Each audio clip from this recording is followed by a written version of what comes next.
One. Alrighty, good afternoon, super scientists. How are we today? Good. Doing good. Alrighty. So we have been talking about the solar system the last few days, and where I wanted to go from here is, we talked about the properties, we compared and contrasted, but now I want to move into the motion of those planets and what is actually happening with them, more so than just the properties. So what I'd like you guys to do for me is I'm going to put up, can you guys see my screen okay right now? Yes. Awesome. Thanks, guys. So if you could just log in to this Pear Deck for me, go to joinpd.com and put that code in, UTYFGL.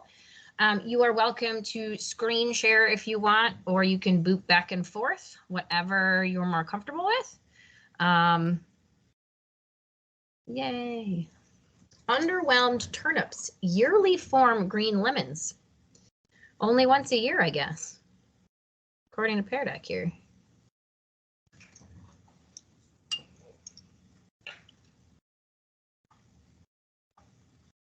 All right, we have everyone. Awesome. All right, so planetary motion is our topic for today. Before we dive into actually talking about the motion of the planets, I just want to check in and see how you guys are all doing on the other side of that screen there. On a scale of the sun to Neptune, just circle which planet you're feeling today.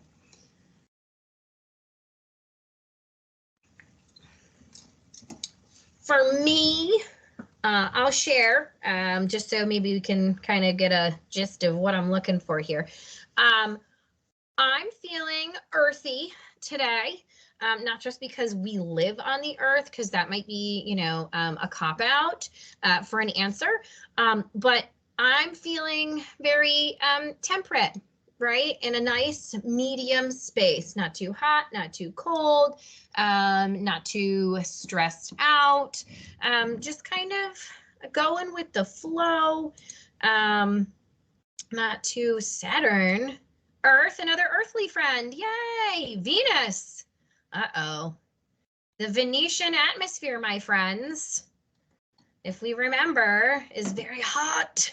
There is, we've got some very, very intense greenhouse gas effect going on there. So all that radiant heat gets trapped, super duper hot on Venus. So I'm sorry to hear that. Saturn. Who's feeling like Saturn? Me. Why would you like to share why you're feeling Saturn-esque today? Sure.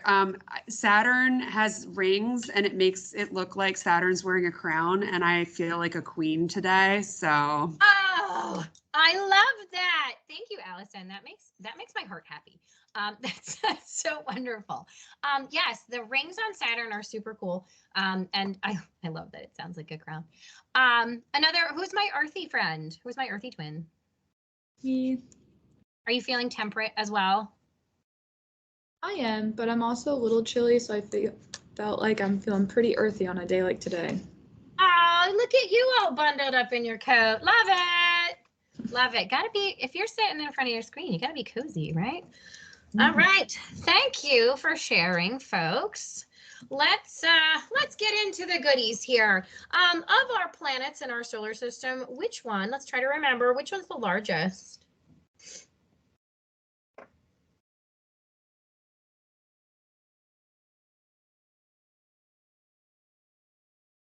Remember, my very energetic mother just served us nachos. That's how you remember them. Oh, Jupiter, another queen. Yes. Oh, there's a whole story about Jupiter. Yes, Jupiter is the largest. Is that why Jupiter is a queen? Because they're the largest? Important, right? How about the smallest one? Jupiter is the largest, but which one's the baby? Ah, good question. All right, so someone's asking about Pluto. If I were asking for just planets, Pluto would not count. Mercury would win this one. Pluto has been downgraded. When I was in school, Pluto was still a planet, but in 2006, Pluto was downgraded to a dwarf planet. I know, Sag, that's how I feel too. It was downgraded to a dwarf planet for many, many different reasons, but essentially it just doesn't fit the categories, and it doesn't follow all the trends of the other planets that are in our solar system. So we'll continue to talk about that when we get to the planetary motion, because part of it does have to do with its motion, but the other portion has to do with where it's located. Let's keep moving. All of the planets revolve around the sun at the same speed. True or false?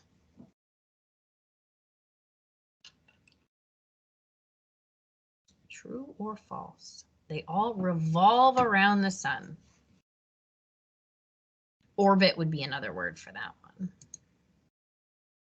Yay, my friends, you are correct. They all take different amounts of time to get around the sun, which is something we'll talk about as we move along. All the planets rotate on their axis at the same speed. True or false?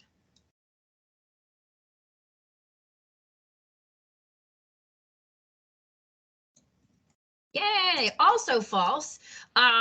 We're all rotating at different speeds. We're all rotating at different angles.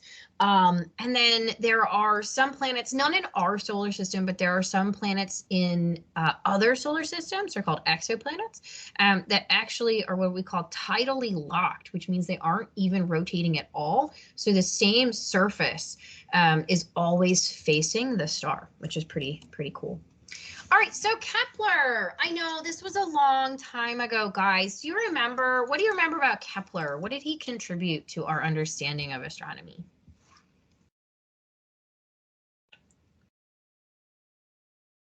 If you don't remember, just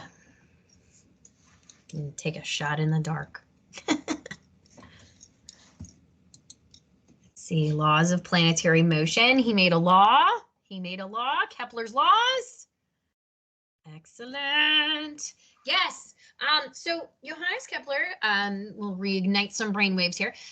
He worked with Tycho Brahe, another famous astronomer, one of the OGs.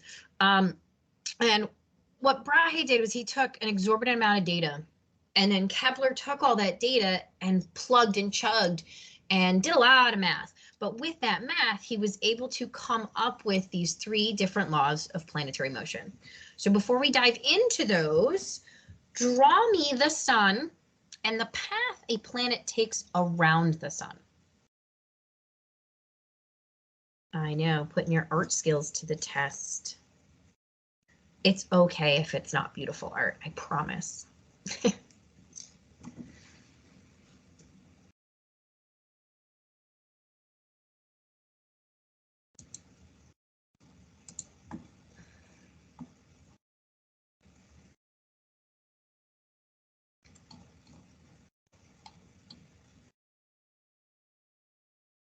First thing I would like to say is thank you very much for your very bright and happy looking suns. A lot of times I get what looks like an egg because it's white with a black circle and a yellow spot in the middle. All right, awesome. So I'm liking our orbit that we have drawn. So let's talk about that. The first of Kepler's laws has to do with the orbit of the planets. And the thing that's interesting, if we go back and we look, so we've got an ellipse here, right? An oval, an ellipse is a big fancy word for oval or stretched out circle. We've got one circular orbit here, but a more accurate depiction would be an oval with the sun as one of what we call the foci. So in a circle, you've got the center point, one center point, and all the areas are equidistant from there. There are actually 2 of them. So there'd be another foci right about here if this is our the orbit that we're using. And the sun is one of them. It's not directly in the center. But this concept pre-Kepler, we didn't understand. We thought everything was orbiting around the sun in these nice, pretty concentric circles, and that's not the case. They are orbiting in these stretched out, these ellipses around the sun. The second of Kepler's laws is pretty interesting. So essentially what's going on with a planet is the closer it is to the sun, the faster it's moving. So in this ellipse, as we're moving across it or around it, excuse me, this portion of the orbit, it will take the same amount of time to cross this as it will to cross this. And it has to do with the pace. So as it gets closer to the sun, it's going to speed up. As it's further away, it's going to slow down. So this talks about a single planet moving around the sun, but also if you think about it, Mercury is the closest planet to the sun. It's got the shortest orbit. So it takes the least amount of time to get around because it's physically closer. So it's moving faster. The last of these looks super complicated, right? T1 squared over R1 cubed equals T2 squared over R2 cubed. Whoa! Big picture here. So if the law states verbatim, if you square a planet's period and divide it by its distance from the sun cubed, it will be the same as it is for another planet. AKA, the period, this is its orbit. How long does it take to get around the sun? This is how far away it is from the sun. So the closer it is, or excuse me, the closer it is, the less time it's going to take to get around it, right? That kind of makes sense. Ties right back to what we were just saying before, this faster motion when you're closer. Yeah, there's a ratio here. This is proportional between each of the planets as we move through. So nice, quick little explanation of those three laws. Ellipses, closer it is, the faster it's moving, but also there is a proportionality to how long it takes to get around it to the distance it is from the sun. So what do we think? Of those three laws, which one do you feel is the most important and why?